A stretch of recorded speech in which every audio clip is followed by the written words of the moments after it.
Hello everybody, thank you so much for clicking on this video. This is Chris from Cinema Trailer News, and this will be my spoiler review for Doctor Strange in the Multiverse of Madness. So let's start with the MCU biggest story. Now, Doctor Strange in the Multiverse of Madness is a continuation of so many MCU stories, both on the big screen and small. Loki, What If, Avengers Endgame, WandaVision.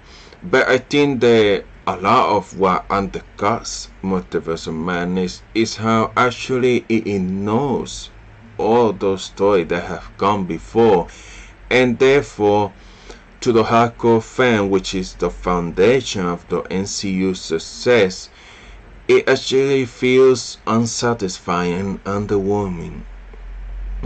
Because it doesn't have all those connections and it knows them, and we were looking for that payoff. I mean, that's why the people like the MCU, that it was that kind of a long-term commitment. And I think that the casual fan will actually enjoy Multiverse of Madness more, because they will just assume that everything that just doesn't make sense is because they are not caught up. Now let's move on to the multiverses. Now in both Loki and What If, Multiverse doesn't look that different. What was different was the people in them, chained exponentially by the smallest of chains, either by a circumstance or choice. But here, when we did meet wildly different versions of our favorite characters, we didn't get to learn why they were so different. It was just different versions of other characters. And what really work is the people. That's what makes the multiverse interesting, how the people are different. And I think it's not the setting.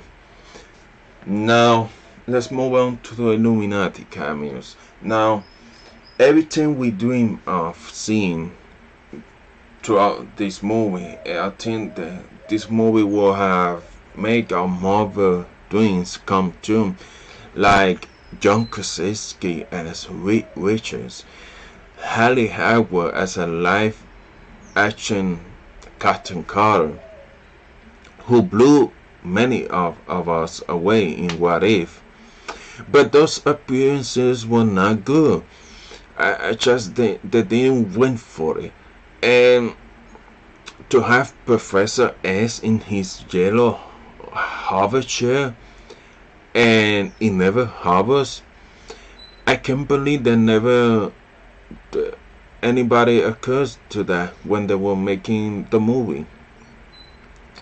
And I saw some previews that they were planned for that, but I don't know if it was too expensive. But what's too expensive at this point for a Marvel movie? When they make so much money. Now let's move on to Doctor Strange.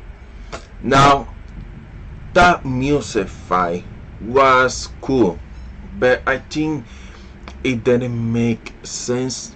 They just for some reason had a lot of musical instrument around it, and then decide to have a music fight. And if it's not, if they were in a multiverse that was based on music or something like that, and then Doctor Strange has never used music spells like that. So I think if would have explained to me, I would have been appreciated that more. But I think that really came out of nowhere, like a lot of things in this movie. But there's also, now he has a third eye, and I think that's a weird thing for him, and I don't like that, and I don't think it fits with the character. But it also has some really great moments. Now let's move on to the best moments. Now I think Doctor Strange has some really great moments throughout the film. But I love when he jumps off the balcony at the wedding in his tuxedo and his cloak of levitation comes in behind and sways him down. And yes, it's just a great move. It was very smooth, and then he floated down and changed into his uniform, and that was great. And I think even the first fight scene, it was pretty good, despite some little bit of winky VFS on the monster. But besides that, I like it.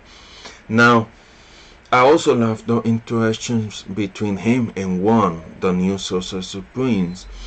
But why doesn't one get an upgrade in his cartoon? He seems exactly the same, and I think that one deserves a little bit of a power up and makeover if he's going to be the Sorcerer Supremes, because it doesn't really register until someone's bring it up.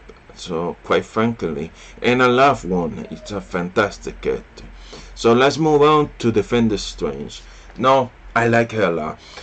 And so Defender Strange, his decision where he tries to take America Chavez powers to kill her, as he says to her, her sacrifice will save the greater good.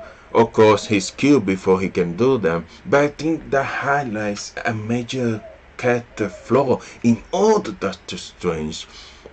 There's his extreme emotional detachment. I think it affects him as a hero. So that's very interesting. Now let's move on to doing walking. Now I love him doing walking, and walking back to his own multiverse via the corpse of Defender Strange. I thought that was very clever. Now let's move on to Zombie Strange, and I like that a lot.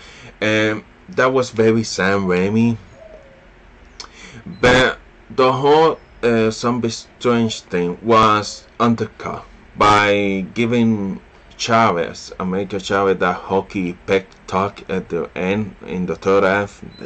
That was not good. Now let's move on to Christine.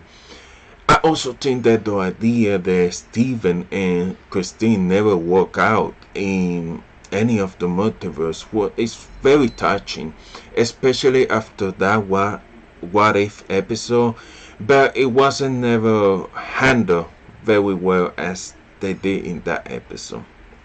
Now let's move on to the Scarlet Witch.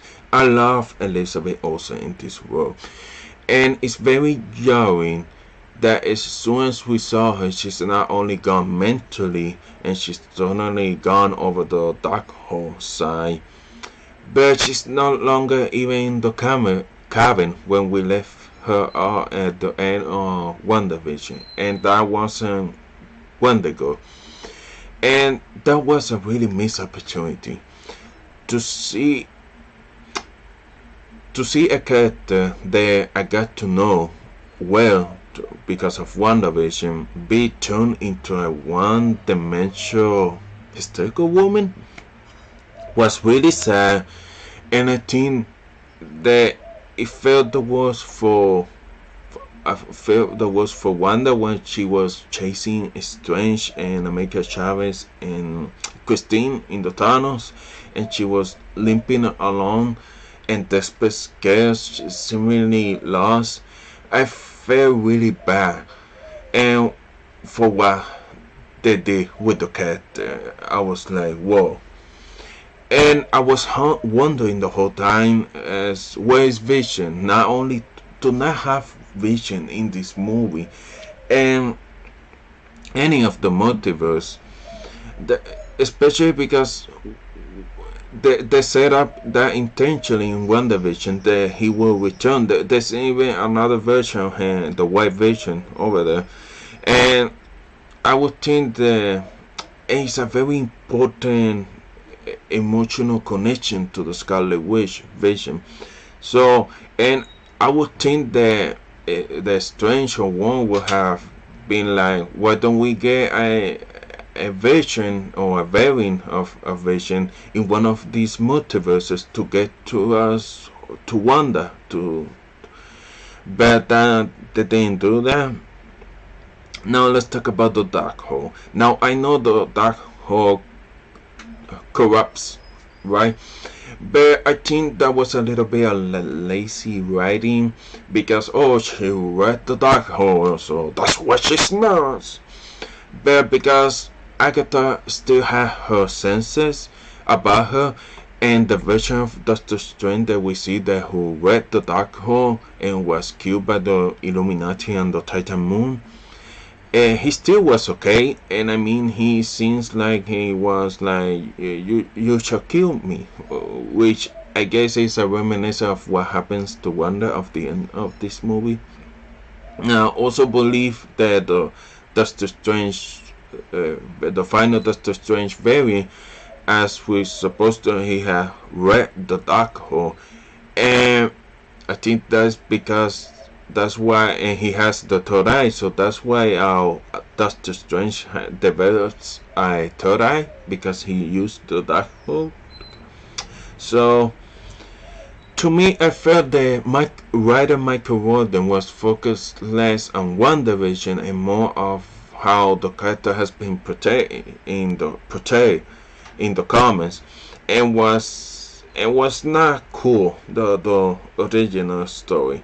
Now I think it would have really helped this movie if they wanted to be faithful to the original story of the comics, and to make here Wanda the villain from another multiverse, and then our Wanda comes in and helps save the day. I think that would have made everything just fine.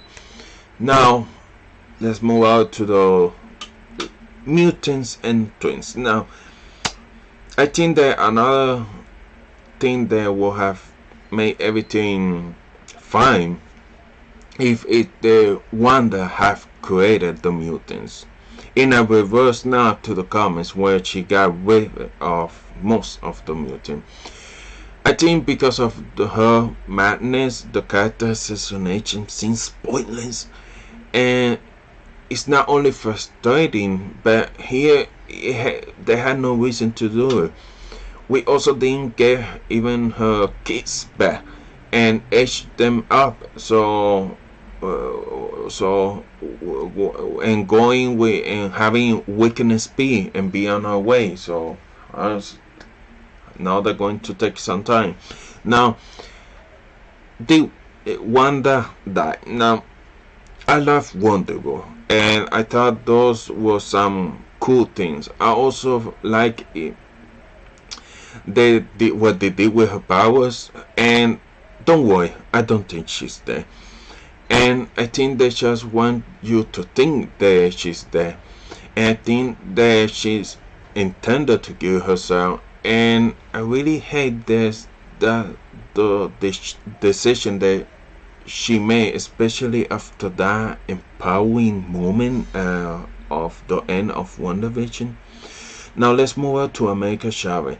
Not only a total a waste of the character and her screen time. It could have been used much better. I say her powers were very cool. The stars, the multiple stars when she opens those portals, great. But also a total dilution of the character, and her matters absolutely nothing done with that horrible representation for the LGBT community. And America Chavez, by the way, she's a lesbian in the comics, but there's no indication of that in this movie. So she just wear a pride flag, but she comes like from this utopian world that I think that everything upsets everyone and everything is perfect. So it's kind of weird. Now let's move on to the action. And there is not. In here, every time it seems like we're going to get big iconic action scenes, we didn't. It was like a fake out, and that was disappointing. Now let's talk about Commodore. Now the Commodore build up, you know that I never seen Wanda become more powerful than I see her before, and then I think the she didn't look so powerful in that when she was attacking Commodore, and the Commodore trap, that was cool. I really appreciate that, but I don't know. They just, the writers make that she can do anything with her powers, and that's not really so much interesting. Now the Illuminati. This was short fights. They were even over before they even began. Incredible, huge missed opportunity. Quite frankly, I won't have them in the movie. Now the end fight, and then the end fight where America Chavez says, "I can give, I'm going to give you, I can defeat you, so I'm going to give you what you want," and she opens up the portal and to Wanda children's, but there was no real big fight here. There was no big total fight. The children were scared of her, and the other version of Wanda said that don't worry, there will be love even if you won't have them. And then Wanda cried, and that was sad, and I really have a problem with it. And she, they basically, they went by emotion here, so I didn't like what they did with the character here. But that's my spoiler review for Doctor Strange in the Multiverse of Madness. If you like this video, hit the like button. Please consider subscribe to your channel, share this video with your friends, and like always, thank you so much for watching. Bye bye.